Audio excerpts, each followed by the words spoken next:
I was scraping burnt scrambled eggs off my favorite pan when my phone rang. The sound cut through my Tuesday morning routine like a scream in a library. 3 months of unemployment had taught me to treasure these small, predictable moments.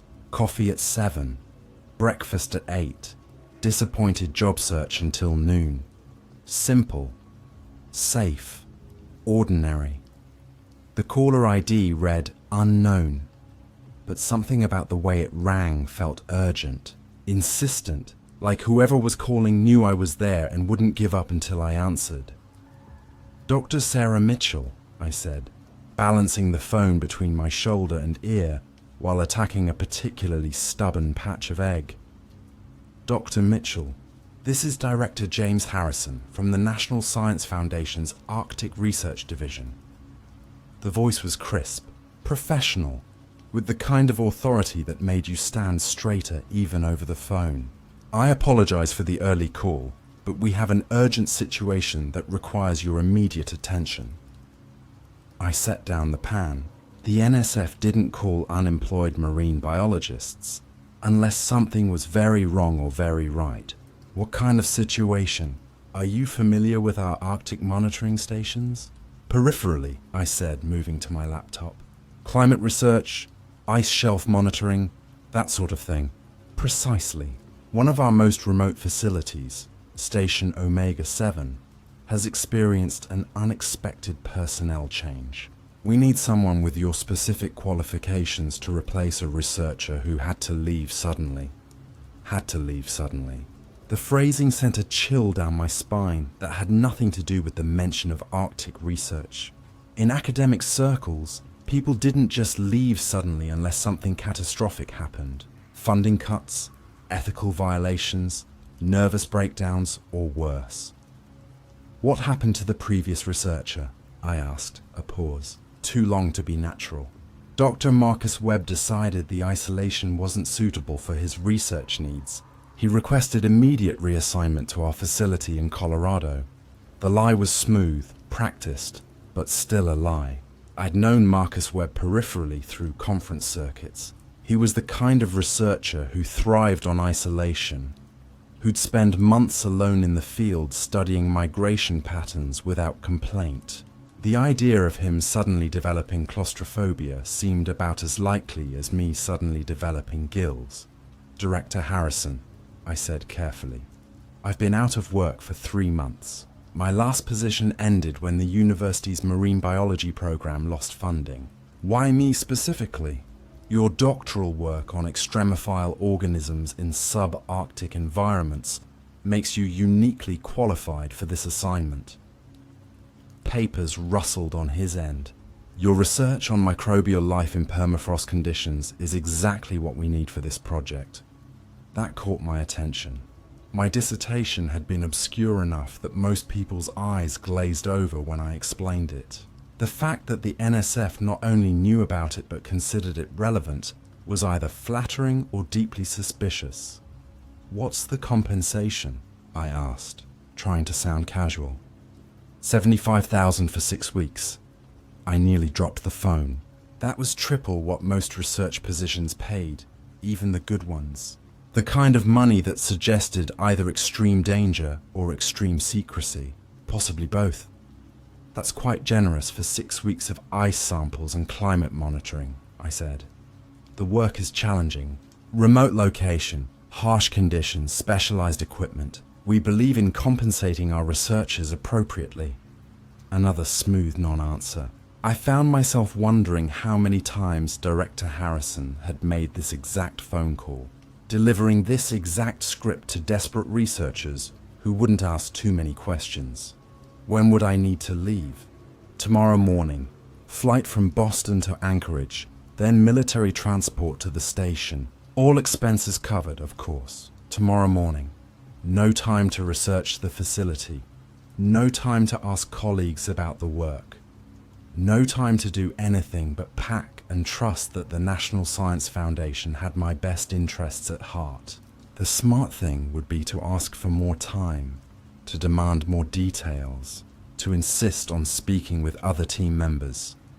The smart thing would also leave me scraping eggs off pans for another 3 months. Dr. Mitchell? Harrison's voice brought me back to the moment. I understand this is short notice, but the research window is critical. Climate conditions at the station are optimal for the next 6 weeks only. I looked around my small apartment. Unpaid bills stacked on the counter. Rejection letters from universities filed in a folder I'd labeled "Maybe Next Time." A bank account that would be empty by the end of the month. The choice wasn't really a choice at all. "I accept," I said. "Excellent. You'll receive a packet of information within the hour, including equipment lists and transportation details. One more thing, Dr. Mitchell.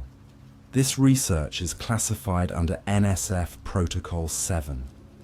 You'll be required to sign confidentiality agreements before departure.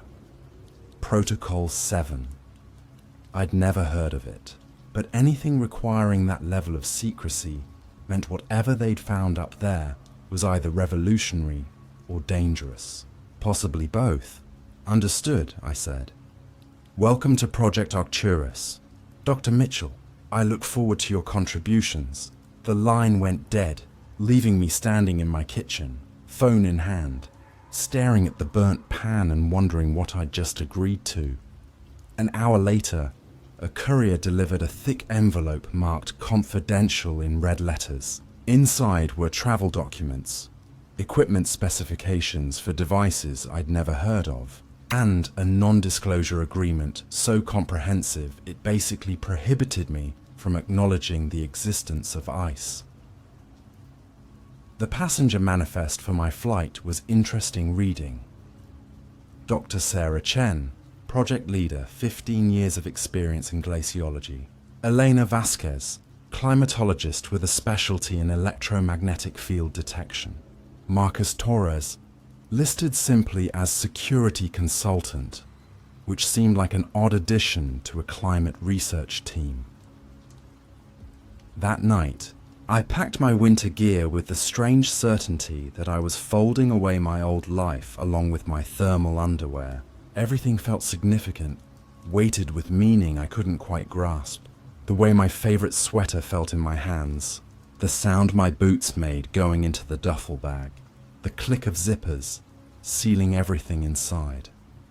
As I placed my emergency satellite phone in the outer pocket, I couldn't shake the feeling that I was packing for something far more dangerous than studying microbes in permafrost. The money was too good, the timeline too urgent, and Director Harrison's smooth lies too polished. But I zipped the bag anyway, double-checked my passport, and set my alarm for 4 a.m. I had no way of knowing that folding that last thermal sock would be the last completely normal thing I'd ever do. Arrival at the edge of the world. The helicopter's rotors had been beating for 3 hours when I realized we'd crossed into a world where humans weren't meant to exist. Below us stretched an endless expanse of white that hurt to look at directly, broken only by the occasional crack that revealed glimpses of black water beneath. The pilot, a weathered man who'd introduced himself simply as Mac, hadn't spoken in 2 hours. His eyes fixed on instruments that seemed to be fighting him with every mile we traveled north. How much further? I shouted over the engine noise, my breath visible even inside the heated cabin. Mac tapped his GPS display, frowning. Should be right ahead, but these readings don't make sense. Magnetic interference is off the charts.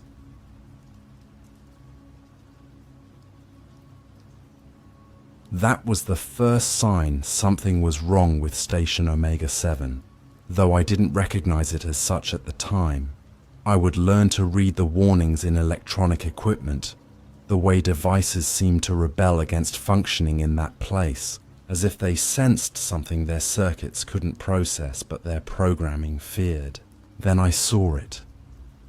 Station Omega 7 rose from the ice like a metallic cancer, its angular structures jutting skyward in defiance of the horizontal world around it.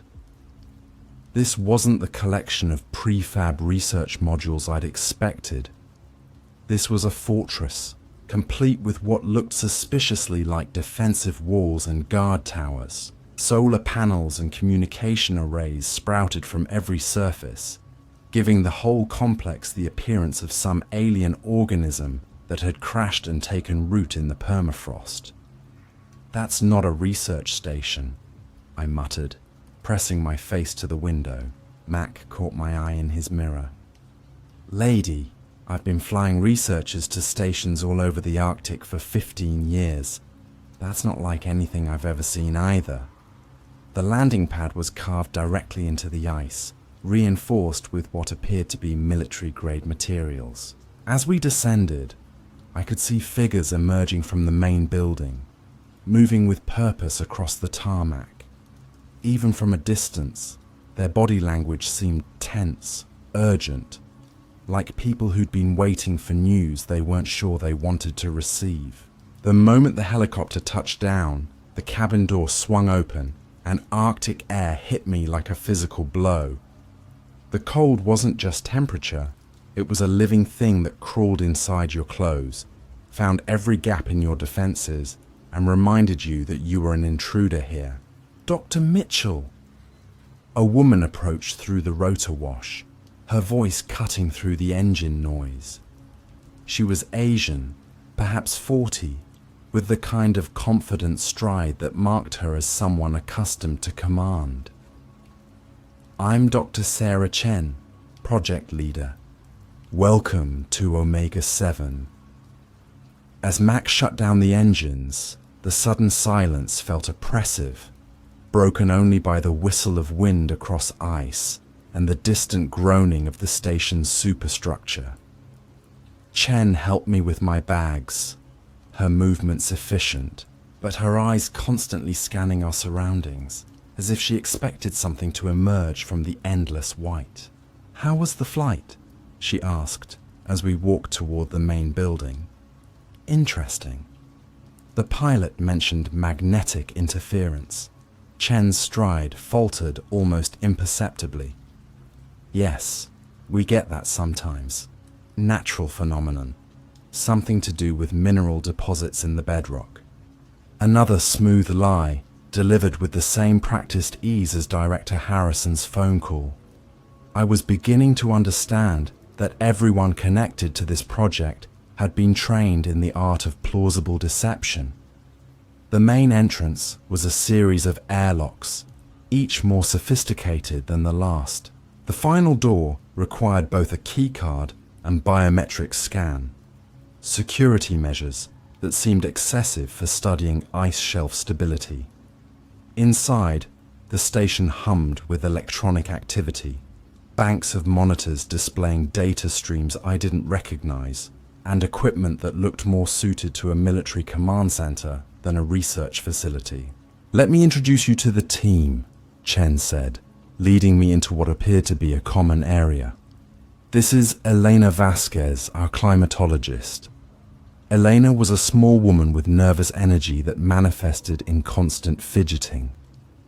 Her handshake was damp with perspiration despite the station's temperature-controlled environment, and her eyes held the hunted look of someone who'd seen something they couldn't unsee. "Dr. Mitchell," she said, her accent carrying traces of Spain. "Thank goodness you're here. We've been short-handed since." She caught herself, glancing at Chen. "Since Dr. Webb left," Chen finished smoothly, "Elena has been pulling double shifts monitoring the atmospheric readings." "The equipment here is remarkable," I said, gesturing to the banks of monitors. "This seems quite advanced for standard climate research." Elena's laugh had a hysterical edge. "Standard? Nothing about this place is standard. The electromagnetic readings alone." She stopped abruptly as Chen's hand touched her shoulder. "Elena's been working very hard," Chen said. "Perhaps you should get some rest before dinner." As Elena hurried away, I noticed she kept glancing over her shoulder, not at us, but at the windows that looked out over the ice. As if she expected to see something looking back, And this is Marcus Torres, Chen continued, as a large man emerged from what looked like a security office. He handles our safety protocols. Marcus was built like a fortress himself, with the kind of controlled movement that spoke of military training. His handshake was firm, professional, but his eyes evaluated me with the intensity of someone assessing a potential threat or liability. Safety protocols, I asked. What kind of dangers are we talking about in a research station? Arctic conditions are inherently dangerous, Marcus replied, his voice carrying a slight accent I couldn't place. Extreme weather, ice shifts, equipment failures. My job is to make sure everyone goes home in one piece. The way he said it suggested he'd already failed in that job at least once. Finally, Chen said, I'd like you to meet Pavel Kanguk. He's our local guide and cultural liaison. Pavel emerged from the shadows near the equipment bay, and I understood immediately why Elena kept glancing at the windows. He was an elderly Inuit man with the weathered face of someone who'd spent decades reading the moods of ice and sky, but his eyes held something I'd never seen before. The deep, bone-level fear of someone who'd learned that the stories his grandmother told weren't stories at all. Dr. Mitchell, he said, his voice carrying the weight of ancestral knowledge. You've come to study the ice. That's right. Ice shelf stability, microbial life in permafrost conditions. Pavel's expression didn't change, but something shifted behind his eyes. The ice here is old, older than the stories my people tell, and our stories go back to when the world was young. He paused, studying my face. The ice remembers everything, Dr. Mitchell. Some things should stay frozen. The common area fell, silent except for the hum of electronics and the distant sound of wind. Chen cleared her throat uncomfortably. Pavel has wonderful insights into the local ecosystem, she said. His knowledge of traditional ice patterns has been invaluable to our research. What exactly are we researching? I asked. The briefing. Materials mentioned ice shelf stability, but the equipment here suggests something more complex. Chen exchanged glances with Marcus, one of those silent communications that excluded everyone else in the room. We're monitoring changes in the permafrost structure. Climate change has accelerated certain processes, and we're documenting the effects on the underlying geology. With electromagnetic sensors, I gestured to a bank of equipment that looked more suited to detecting submarines than studying soil composition. Comprehensive monitoring requires comprehensive equipment, Marcus interjected. We can't afford to miss any variables. As if to punctuate his statement, every piece of electronic equipment in the room suddenly squealed with feedback, a piercing whine that made us all cover our ears.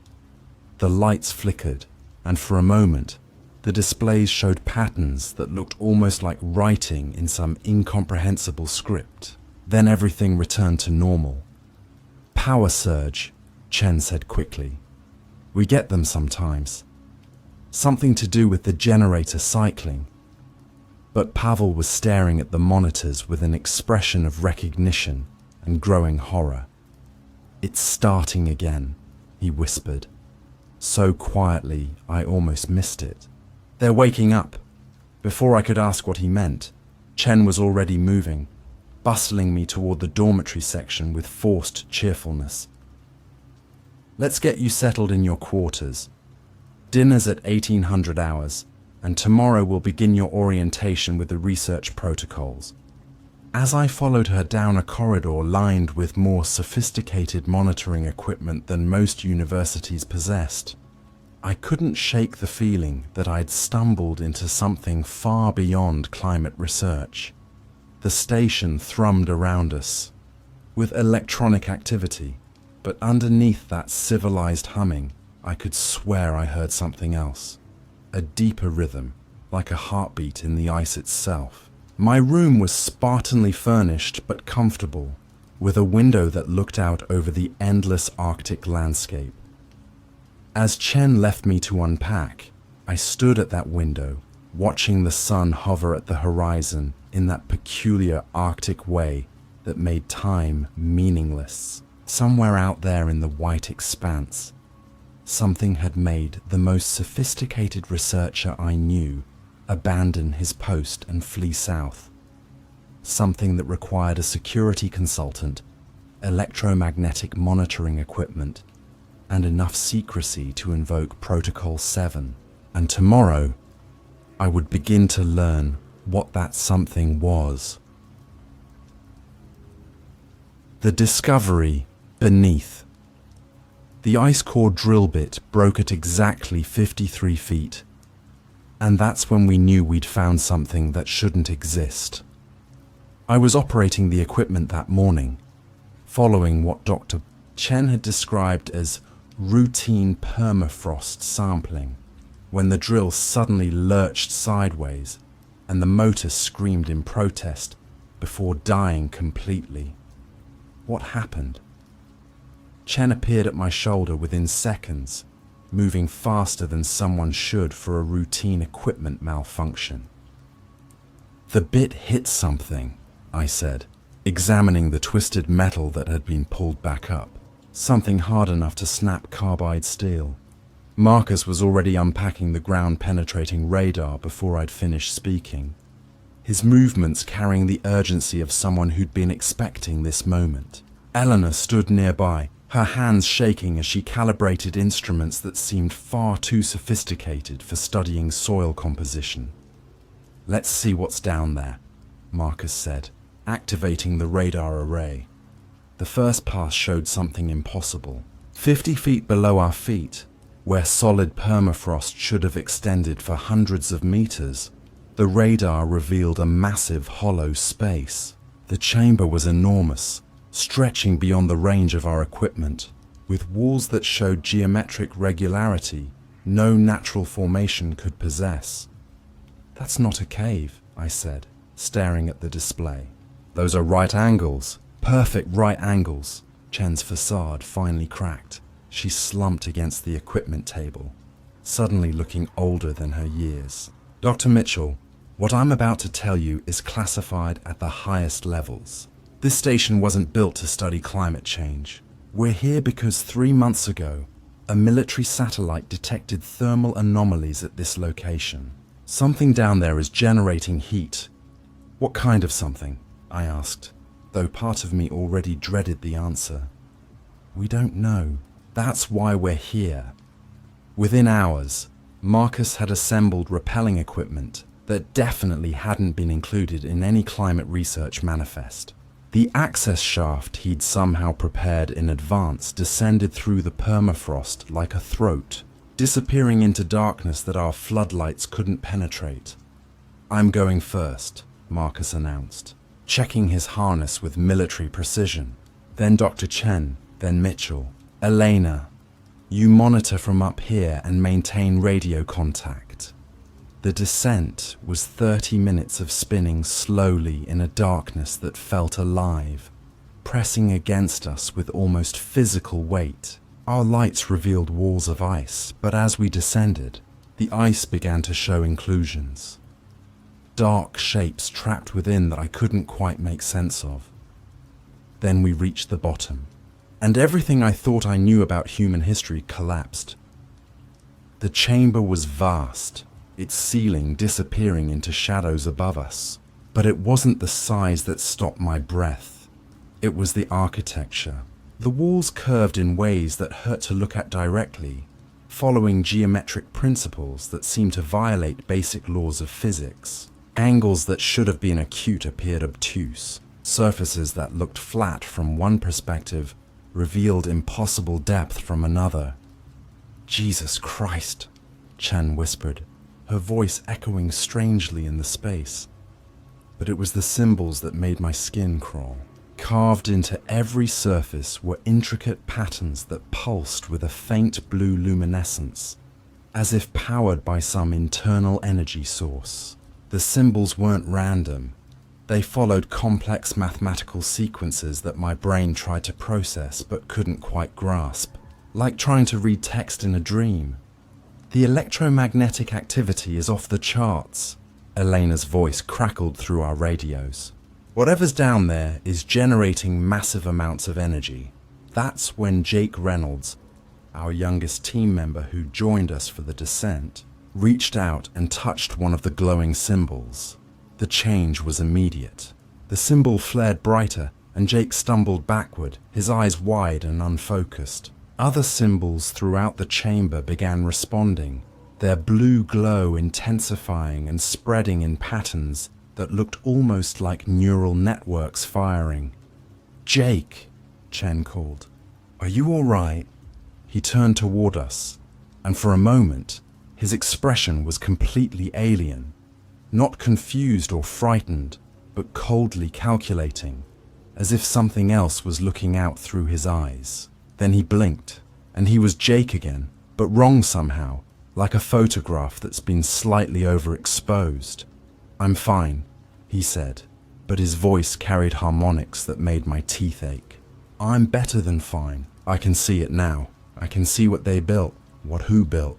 Marcus demanded, his hand moving instinctively to his side, where I noticed for the first time he wore a holstered weapon.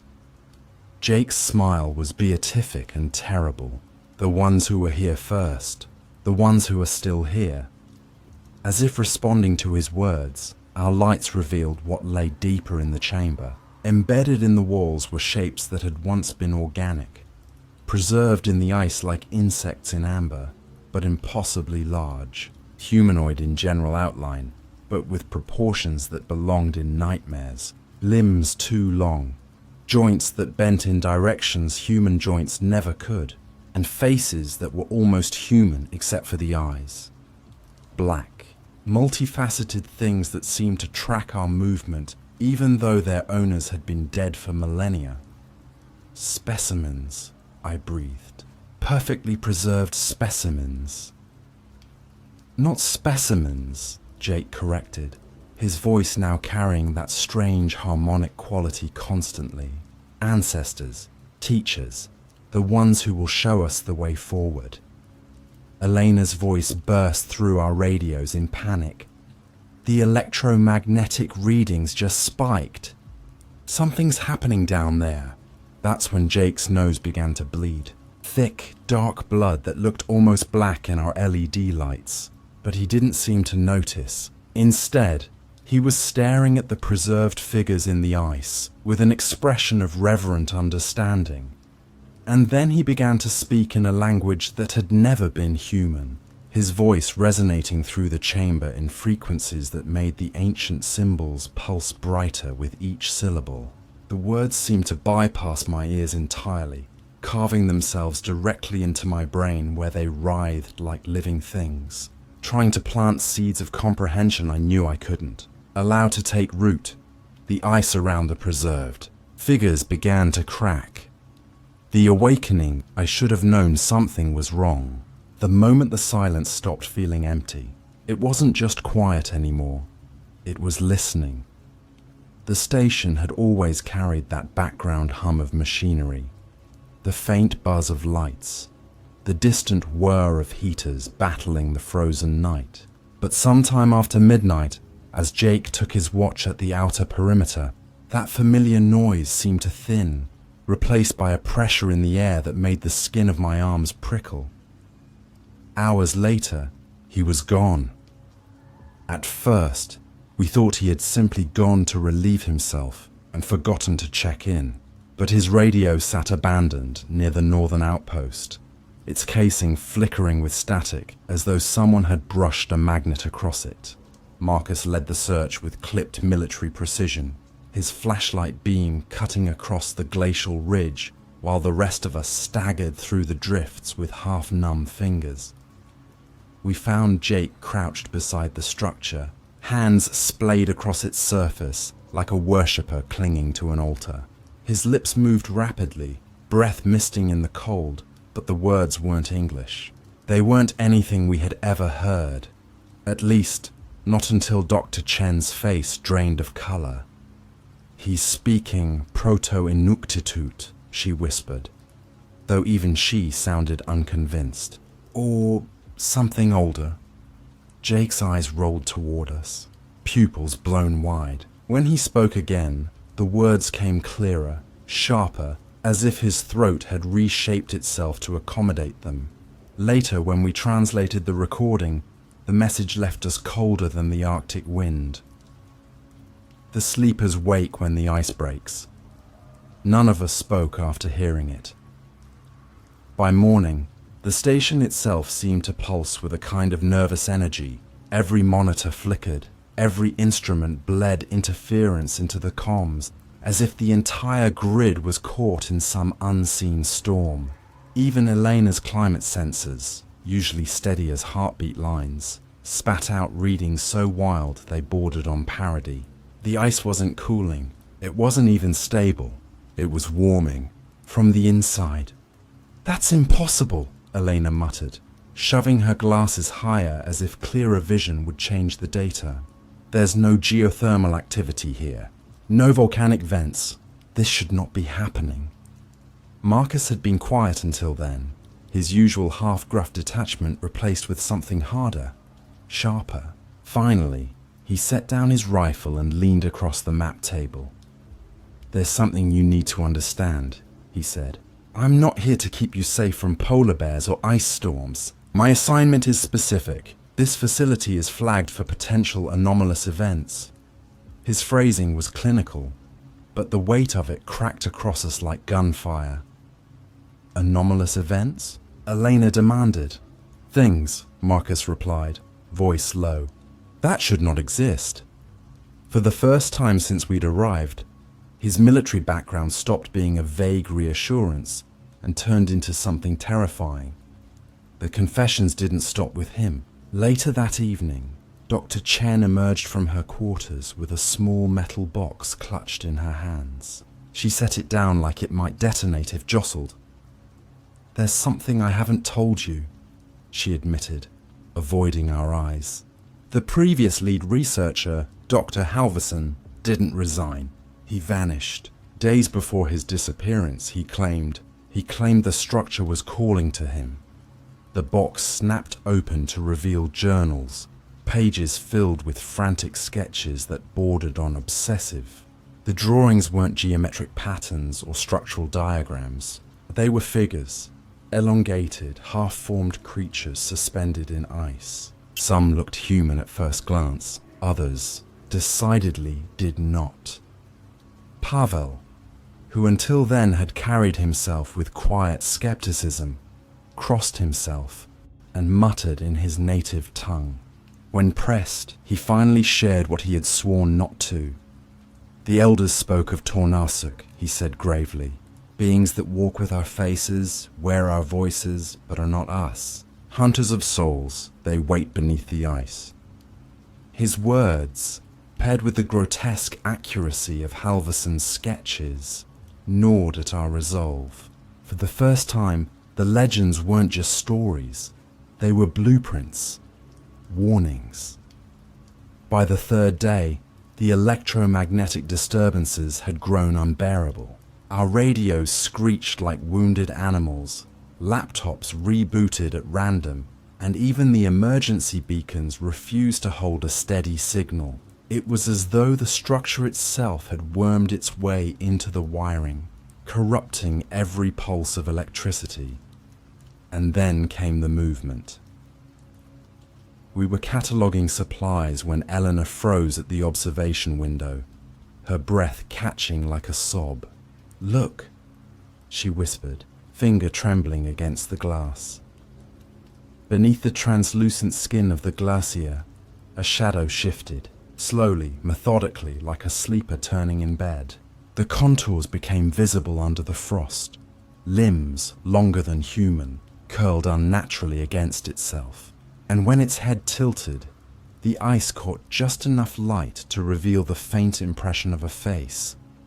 Jake pressed closer to the glass, eyes shining feverishly. "They're waking," he murmured as if proud. His voice wasn't entirely his own. The walls of the station began to feel tighter after that, the corridors shrinking with every power fluctuation. We slept in bursts, if at all, haunted by the image of that thing beneath the ice. More than once I caught Jake whispering to the walls, as though carrying on conversations with voices only he could hear. His skin had grown pale, almost translucent, the veins beneath his cheeks standing out in sickly blue lines. Marcus tried to impose order, but even he looked frayed, his rigid posture softening when he thought no one watched. He admitted in a rare, unguarded moment that this wasn't the first such incident the military had monitored in polar regions. Expedition reports classified for decades spoke of vanished crews, mutilated bodies preserved in frost, and survivors who babbled in tongues no linguist could trace. "This place isn't unique," he confessed. "It's part of a pattern. Whatever's under us has stirred before." His words left us hollow. We weren't discovering history. We were repeating it. The breaking point came with Eleanor's latest readings. She stormed into the lab, clutching her tablet, data streams dancing like fever charts. "The ice isn't melting from the surface down," she announced, voice cracking. "It's heating from within. Something inside is radiating energy. The entire glacier is becoming a womb." The word hung in the air, unspeakably wrong. Pavel slammed his fist against the wall. "You see, the Tonarsak are not myths. They are stirring, feeding, preparing to walk again." And then, before anyone could argue, the lights died. The silence that followed was worse than any scream. 1 second, the steady hum of power filled the station. The next, it was gone, swallowed by a suffocating blackness. Emergency strobes flickered once, twice, then failed. The only illumination came from the faint glow of the ice outside, where something massive shifted in the depths. The floor trembled beneath our boots, not from machinery, but from the glacier itself. The sound that rose up through the frozen ground was neither natural nor mechanical. It was a groan, a breath. Something beneath us had turned in its sleep. We stood together in the dark, the station powerless, the air heavy with the weight of a presence older than memory. Jake smiled faintly in the shadows, as though welcoming an old friend. And in that moment I realized we weren't just researchers anymore. We were witnesses, witnesses to an awakening. What came out? The ice didn't just crack, it roared like the earth itself was tearing open. And in that thunder, something climbed free. The tremor that followed nearly threw us from our feet. Frost and ancient snow cascaded from the ceiling of the chamber as the glacier itself split apart. A jagged fissure ripped across the ice, glowing faintly from within, as though the glacier held a heartbeat. We stared in horror as the fracture widened. The air thickened, heavy with a metallic tang that burned the lungs. And then, slowly, impossibly, a shape pressed forward. At first glance, it looked human. Shoulders, arms, the outline of a head. A man encased in translucent ice. But when the ice sloughed away, dripping in sheets that steamed against the frozen ground, the details curdled in our vision. Its skin was pale, waxen, too smooth, as though it had been sculpted, not grown. Its face could have been mistaken for one of ours, but the eyes were endless pools of black. Not absence of light black, but knowing black, like staring into something that had seen civilizations rise and crumble. Jake stepped forward as if greeting kin. His posture was different now, spine unnaturally straight, movements precise like a marionette's. The feverish whispers he once muttered had hardened into eloquence. And when he spoke, it was not in his voice alone. "We are awake. We are one. We are the collective. His lips moved, but the resonance came from everywhere at once. The walls, the ice, even the static-ridden radios crackling the same phrase in perfect synchrony. Marcus reacted first, shouting for us to fall back. He raised his rifle, braced himself with the steadiness of a trained soldier, and fired 3 sharp bursts. The rounds tore into the thing's chest with violent impact, but instead of blood, the wounds rippled like water. The creature's skin swallowed the damage, sealing without trace. The entity tilted its head, blinking slowly, not in pain, but in curiosity. And then it smiled. Weapons were useless. Perimeter! Marcus barked, even as despair flickered behind his eyes. Form a perimeter, damn it! But we had no perimeter to form. The station's power was dead. The exits half buried by collapsing snow. We were trapped. Dr. Chen's voice cut through the panic, sharp as broken glass. "This isn't first contact," she said, clutching Halverson's journals like scripture. "It's reclamation. We were never the discoverers here. We're trespassers. They were here before us. This world was theirs." Her words landed like hammer blows, too heavy to process fully. Pavel, trembling but resolute, lifted his lantern. "The Tornasuk," he whispered. "The elders warned us. They are not invaders. They are the sleepers, the true owners of the ice. They wore human skins long before there were humans to wear." The entity's gaze flicked toward us, and all of our radios shrieked at once, spitting distorted voices layered with static. Elena stumbled back, tablet in hand, her sensors lighting like fireworks. "They're not talking with sound," she gasped. "They're broadcasting. Electromagnetic fields, low frequencies. They're speaking in currents and surges. The whole ice sheet is their transmitter." The realization made my stomach turn. Language wasn't their limit. The signals weren't just communication. They were intrusion. "They don't just copy us," Eleanor whispered. "They consume us. They overwrite consciousness. That's what happened to Jake." And then Rodriguez screamed. We spun just in time to see him dragged backward into the fissure, his nails leaving bloodied trails in the frost. The figure clutching him wore Rodriguez's own face, perfectly identical. Same scar across the jaw, same terrified eyes, except the eyes weren't right. Too wide, too still. Before we could reach him, the copy pulled him into the dark. The scream cut off with sickening finality, echoing down the ice like a swallowed prayer. Shock froze us for only seconds, but in that silence, the chamber revealed more. Through the widening fracture, we glimpsed tunnels, hollowed arteries stretching deep below, glowing faintly with the same inner light. It wasn't a chamber, it was a network, a lattice under the earth. Elena's breath shuddered out. "This isn't isolated. These structures, they connect. Globally. Everywhere ice is breaking, the network is waking." Her words stole what little hope remained. This wasn't just one site. It was a system. The entities stepped closer, their mimicry sharpening with every moment. Each figure that emerged looked more convincing, until you caught the twitch in their smile, the wrong rhythm of their blinking, the way their movements seemed rehearsed rather than lived. They studied us like predators learning how to best wear their prey. Marcus raised his voice over the static. "This is why my unit exists, to contain threats like this, to bury them." He checked the last of his grenades, jaw tight. "But if they're waking everywhere..." His words trailed off. There was no containment for something that spanned the globe. The hunt began soon after. The entities didn't rush us. They didn't need to. They moved with patience, with inevitability, peeling us from the group like wolves circling the weakest prey. Every corridor became a trap, every shadow a suspect.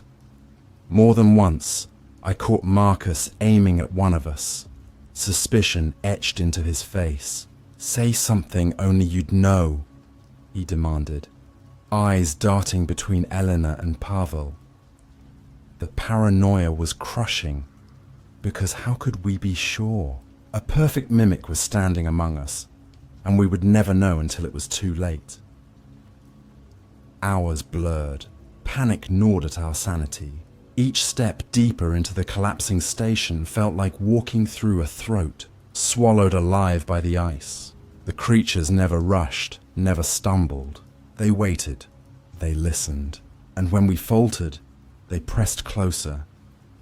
I caught sight of Rodriguez again, or something wearing his face, at the far end of a corridor. His lips moved silently, beckoning. When I refused to follow, his expression flickered, twisting into something alien before vanishing into the dark. Finally, Elena pieced the final horror together. Her trembling hands scrolled through sensor logs, showing synchronized spikes across distant monitoring stations worldwide. The warming ice wasn't a byproduct of climate change. It was deliberate, coordinated. "They've been using us," she said hoarsely. "The global warming crisis, it isn't just natural. It's orchestrated. They wanted the ice to break. We helped them awaken. The scale of it left us hollow. This wasn't a local event. It was extinction disguised as weather."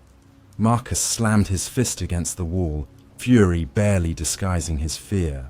"And we stopped them here," he growled. "If this network spreads, it's over. We're the firewall." But even as he spoke, the lights above flickered once, then died completely. A cold wind rolled through the station, carrying with it the faint sound of voices, our voices, replayed, distorted, promising things we had never said. In the suffocating dark, the collective moved, and one by one, they came out of the ice. I knew we weren't all making it out alive. The question was who, if any, would.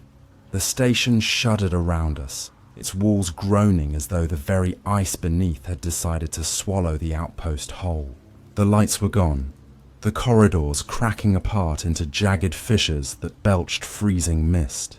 Somewhere in that storm of noise, the entities moved, calm, steady, unhurried, while we stumbled through the ruin like prey. Pavel was the first to break the silence. His voice was low, steady, the voice of someone who had grown up listening to legends we dismissed until it was too late. He knelt, spreading a line of powdered ash from a pouch he'd carried secretly this whole time. The flickering emergency glow cast his face into shadow. "They can look like us," he whispered, "but they cannot pass through fire or ash unbent. Watch them. The real ones will flinch, instinctive. The mimics will not." It sounded absurd, a scrap of folklore against something cosmic and unstoppable. But in that moment, I clung to it like rope. We gathered in the mess hall, what remained of us, Marcus, Elena, Dr. Chen, Pavel, and me. Jake was gone, Rodriguez too. Shadows scraped along the corridor walls where no figures walked. Every sound felt like a betrayal. Marcus slammed a fresh magazine into his rifle, even though he knew bullets were useless. "Helicopters en route," he growled. "But we've got to buy time. Pavel, lead them across the ridge when I say. Don't look back." He didn't need to explain what he meant. His eyes said enough. As we moved, Dr. Chen stumbled. At first I thought she'd twisted her ankle, but when she lifted her face, I froze. Her eyes were darkening, the whites fading into spreading veins of black. Her voice trembled as she whispered, "It's inside me. They've been speaking through me for hours. I can feel them hollowing me out," Elena gasped, stepping back. Marcus raised his weapon, but Chen lifted both hands in surrender. "Do it," she begged, "before I'm not me anymore. Please." I'll never forget the calm on her face, the gratitude, as though this was a kindness and not execution. Marcus's finger twitched on the trigger, but Pavel stepped forward instead, murmuring words in his native tongue as he drew a blade across her chest. Chen gasped once, then collapsed, still smiling faintly as if relieved. We left her body behind. The station gave way as we reached the ridge, ice splintering into a widening chasm that swallowed steel supports like matchsticks. The air filled with the shrieks of tearing metal, and beneath it all, worse than any noise, the sound of dozens of voices speaking in unison. They were speaking with our voices. Elena clutched my arm. "We have to move now." Marcus spun, emptying his rifle into the advancing corridor, where shadows coalesced into shapes that looked sickeningly like us. "Go!" he roared. "Don't waste this." And then he charged forward, grenade in one hand, rifle in the other. The explosion lit the ice with a white glare, throwing shockwaves that knocked us to our knees. The blast collapsed part of the corridor, burying Marcus along with whatever followed. He had bought us seconds, nothing more. We ran. The ridge stretched before us, an endless span of ice fractured into precarious shards. The wind howled so violently it felt like claws tearing at our faces. Behind us, the station crumbled into the abyss, the ground itself breaking like glass. Halfway across, the helicopter appeared, its searchlight slicing the storm. For one fragile heartbeat, hope surged in me, until the pilot's voice crackled over comms. "Identify yourselves. Which of you are real?" Panic spiked. He'd heard the legends too. He couldn't risk taking mimics aboard. Elena screamed over the wind. "It's us! Please, we're human!" But how could he know? Even I couldn't be sure anymore. My heart thundered. A voice in my mind whispering that perhaps Eleanor wasn't Eleanor, that perhaps I wasn't even me. The entities appeared at the far end of the ridge, stepping onto the ice with perfect calm. They looked exactly like us. Marcus, Chen, Rodriguez, Jake, all of them walking in eerie synchronization. My stomach twisted as their voices rose together. "You belong to us. You were always ours," Pavel snarled, pulling a flare from his pack. "Go, I'll hold them." "No," Elena cried, but he had already made his choice. He sprinted to the center of the ridge, drove his flare into a crack in the ice, and then struck it with his blade. Flames spat upward, spilling light across the storm. For a moment, the mimics recoiled, their borrowed faces twisting. Pavel turned to us once, his expression fierce, proud. Then he drove his blade deep into the ice. The ridge groaned, split, and collapsed, sending both him and the pursuing entities plunging into the abyss. The sound of the ice closing over them was the final seal. Elena and I scrambled the last stretch, hands raw, lungs burning. The helicopter hovered, its downdraft nearly knocking us sideways. Soldiers hauled us aboard. Rifles trained on us until Pavel's sacrifice ensured no other figures followed. As we lifted into the storm, I looked back. The station was gone, swallowed by a widening chasm that belched light and smoke before closing again. The glacier shivered, then stilled, as though nothing had ever been there. Only the howling wind remained. The debriefing was worse than the escape. They flew us south to a military installation cloaked in secrecy. Men in dark uniforms sat us under harsh lights, asking the same questions again and again. What did you see? How many emerged? Did you confirm breach points? When I told them the truth, their faces didn't change. They already knew. Finally, one officer leaned in, voice sharp as steel. You will never speak of this again. For your safety. For everyone's. He slid a folder across the table. Inside were satellite images, thermal scans of ice sheets across the globe, each one pulsed with the same electromagnetic activity we'd seen before. Greenland, Siberia, Antarctica, even the high ranges of the Andes. They are not isolated, he said flatly. Containment is in place. That is all you need to know. But I did know. We both did. This wasn't over. It was only beginning. The warning kept silent for 6 months. I thought silence would keep me safe. I was wrong. At first, after the debriefing, I tried to return to a normal life. Normal jobs, normal routines. I told myself what happened in the Arctic was sealed away, entombed again in ice. But the silence of those nights never left me. I could still hear Marcus's last scream in the crack of ice, still see Pavel's flare burning as the ridge collapsed, and I could still feel the cold stare of those black eyes, watching from beneath the glacier as though promising they would find me again. Elena and I swore never to talk about it. She lived across the country, and though we rarely spoke, I knew she was the only one who could understand what we had survived. For a time, that was enough, until she died. They said it was suicide. 6 months after our escape, her body was found in her apartment. A bottle of pills, a note, the usual boxes ticked. But I knew Elena. She had been terrified of them, yes.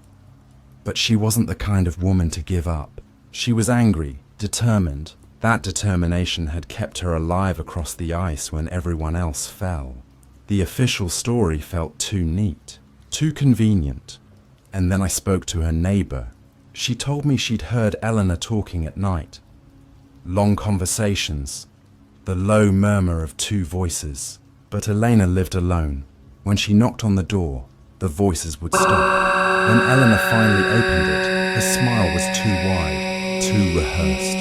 She blinked wrong, the neighbor whispered. Too slow, like she had to remember how. That was when I knew. Elena hadn't killed herself. Something had finished what the ice had started. After that, I couldn't ignore the signs. At first, they were small things. A co-worker pausing too long before answering a question. My brother staring just a moment too intently before laughing at a joke. A stranger on the train locking eyes with me for several stops, unblinking, until I got off early just to escape. Maybe it was paranoia, maybe trauma, but once you've seen them move, once you've seen Jake's smile twist into something not human, you can never forget the difference between a real person and a mimic. And I started seeing those differences everywhere. Then came the news. A Canadian research station evacuated after structural collapse. An Antarctic base, communications cut. Satellite images showing strange heat blooms beneath the ice. And in Siberia, an entire oil rig crew missing. Their last transmissions garbled with interference that sounded less like static and more like voices, overlapping. Each headline was wrapped in official, denial, accidents, weather, malfunctions.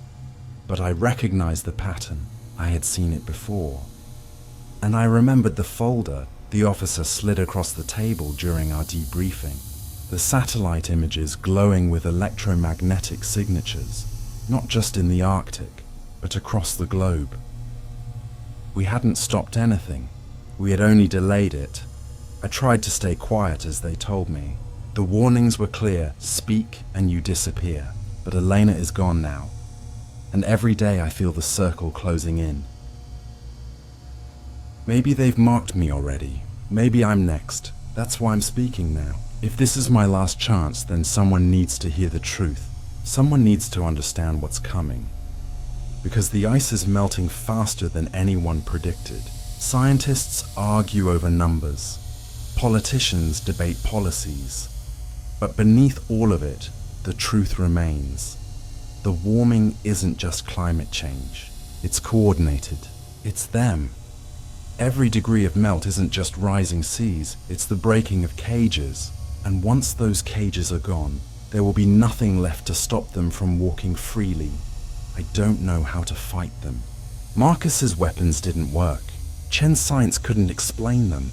Pavel's stories gave us glimpses, but not enough. What I do know is this: they don't need to kill us to win. They only need to wear us, to replace us. So if you're watching this, if you're listening, pay attention. Don't trust faces. Don't trust smiles. If someone you know has been to the Arctic or to any melting ice field, even briefly, watch them closely. Watch the way they move, because the real ones still blink. And when the day comes that blinking stops, it won't just be me you need to worry about. It'll be everyone. For 6 months I kept my mouth shut. I thought silence would keep me invisible. I was wrong. When the helicopter lifted Elena and me off the ice, I believed we'd left the nightmare behind. The military locked us away in a windowless facility, interrogated us, swore us to secrecy, then sent us back into the world like ghosts released from a tomb. I went back to my apartment, my job, the familiar hum of city life. But the world had changed, or maybe I had. Every night, I woke drenched in sweat, convinced I could still hear Marcus shouting, still smell the metallic tang of the ice as it cracked open. In daylight, the memory dulled but never vanished. I told myself it was just trauma, that the entities were sealed again, deep under the ice. That belief held for half a year. Then Eleanor died. They called it suicide. Her body was found in her apartment, slumped near an empty bottle of pills. A neatly folded note said she couldn't keep living with what she'd seen. Official, tidy, believable. But I'd known Elena on that ridge. She'd been terrified but also furious, determined to survive no matter the cost. The woman who ran across a collapsing glacier wouldn't choose pills in a quiet apartment. When I called the coroner, they gave me the usual platitudes: toxicology, depression, survivor's guilt. But one thing in the report chilled me. Her pupils were described as unusually dilated. I visited her building. Her neighbor, a thin, anxious woman, opened her door a crack. She recognized me from photos Eleanor had shown her. When I asked about Elena's last days, she hesitated, then whispered, she wasn't alone at night. I heard 2 voices, talking low, like murmuring. When I knocked, it stopped. And when she finally opened the door, the neighbor shuddered. She blinked wrong, too slow, like she was practicing it. The words sent me spiraling back to the station, to Jake's blackened eyes, to the mimic's rehearsed smiles. Elena hadn't killed herself. Something had taken her, and what was left behind had finished the job. After that, I started noticing things. A co-worker paused a beat too long before laughing at a joke.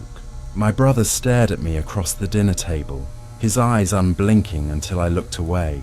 A man on the subway locked his gaze to mine for 3 stops, his face utterly still, like a mask waiting to be animated. Maybe I was paranoid. Maybe it was PTSD. But once you've seen them walk, you never forget. You recognize the wrongness even in glimpses. A flicker in a smile, a fractionally late blink, and I started seeing it everywhere. Then the news began to break. A Canadian research station compromised by a methane explosion, the article said. The photos showed scorched ice and a collapsed dome, exactly like the station we'd fled. A month later, an Antarctic base went dark. Communications lost, a helicopter sent for rescue returning empty. No bodies recovered. In Siberia, an oil rig crew vanished. Their final transmissions played on the news were garbled, layered with static that sounded eerily like overlapping voices. Different locations. Same story. Different excuses. Same pattern. I remembered the folder. The officer slid across the table at our debriefing, the satellite images glowing with electromagnetic pulses beneath every major ice. Sheet, Greenland, Siberia, Antarctica, even the Andes. He'd told me containment was in place. He'd lied. The cages weren't holding. At first I clung to my vow of silence. The military had been clear. Talk and you disappear. But after Eleanor, the vow became meaningless. If they'd reached her, they could reach me. Silence wouldn't protect me any more than it had protected her, so I started watching, collecting headlines, tracking disappearances, following whispers in obscure forums. Every day I saw the circle closing tighter, and then the dreams returned. At first, they were fragments, ice cracking, black eyes opening under frost. Then they sharpened, voices whispering not in English, but in that deep, impossible language Jake spoke before he was lost. And sometimes I woke with words still on my tongue, words I couldn't translate but that felt like an invitation. That's when I knew they weren't just under the ice anymore. They were reaching out, testing, preparing. I'm speaking now because this is my last chance. If you're reading this, if you're hearing my voice, understand that nothing I'm telling you is a story. It's a warning. The ice sheets are melting faster than predicted. Politicians argue about carbon levels and policy deadlines, but the truth is simpler and far more terrifying. This isn't just climate change, it's coordinated. Every degree of warming isn't just sea levels rising, it's the breaking of cages. And the beings inside aren't sleeping anymore.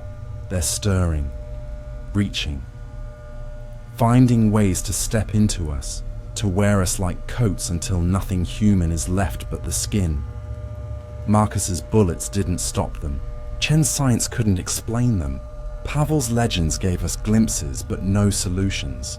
Elena and I escaped, but escape didn't mean freedom. It meant we were carriers of a secret no one wanted told. And now she's gone. So I'm telling you, because if I disappear next, at least someone will know. You can't fight them head on. Weapons don't work. Isolation barely slows them. But you can watch. You can learn the signs. The slight lag between words. The fixed smile. The eyes that seem too still. Real humans blink. Real humans hesitate. Real humans break eye contact. If someone you know has been to the Arctic lately, watch them carefully. Ask questions only they could answer. Pay attention to the pauses, the tiny rehearsed gestures, because the real ones still blink. And the day blinking stops, it won't just be me you need to worry about. It'll be everyone. If someone you know has been to the Arctic lately, watch their eyes. The real ones still blink.